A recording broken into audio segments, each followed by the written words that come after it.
Our world is noisy, busy, and burning people out. And yet the wisdom to sustain us has always been right here within us. Hi, I'm Rex Foster. I want to tell you about a project I've been working on called Stations of the Heart. It's a collection of 12 original works of art, each representing a practical spiritual principle drawn from contemplative Christianity and other wisdom traditions. I created these in partnership with artist Annie Howe and designer Jennifer Pavlovitz. I've used these images for years to teach spiritual concepts in workshops, retreats, and even in Sunday school classes. And now I'm bringing them to a wider audience through a deck of meditation and reflection cards, and through a series of wall prints.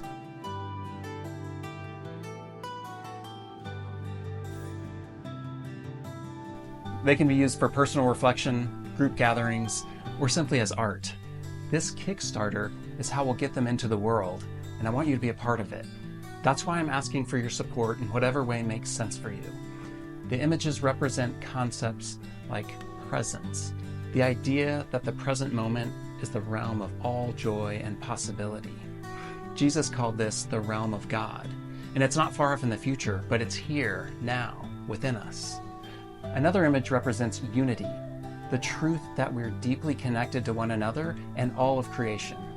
Richard Rohr and Michael Morell call this the divine dance of God, human, and spirit, or the Trinity.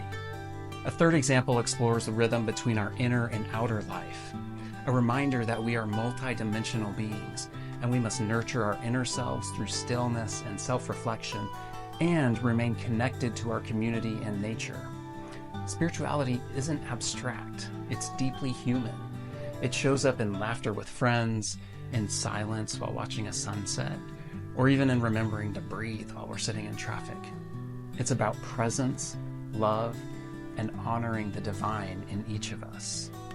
And for those of us committed to doing justice, advocacy, and service work, inner spiritual grounding is essential. Leaders like Martin Luther King Jr., Gandhi, and Jesus all lived a rhythm of action rooted in deep spiritual practice. King wrote, "Only through inner spiritual transformation do we gain the strength to fight vigorously the evils of the world with a humble and loving spirit." And Jesus often withdrew from people to pray. Contemplation wasn't retreat, it was the source of action. Many churches do vital work in service and justice, but often the inner life that sustains that work gets overlooked. Stations of the Heart helps us to reconnect to the inner wellspring through stillness and reflection. It's the inner work of becoming aware of ourselves, healing old patterns, and opening to God's presence. Jesus challenged the Pharisees for focusing on outward appearances while neglecting the heart. "You clean the outside of the cup," he said, "but inside you're full of greed. First, clean the inside." That's what this project is about, inviting us into a deeper, more grounded way of being, rooted in love, humility, and inner renewal. And maybe the most beautiful part is that it teaches us how to rest in God. In a world that glorifies busyness, rest isn't laziness. It's sacred renewal. We all need it.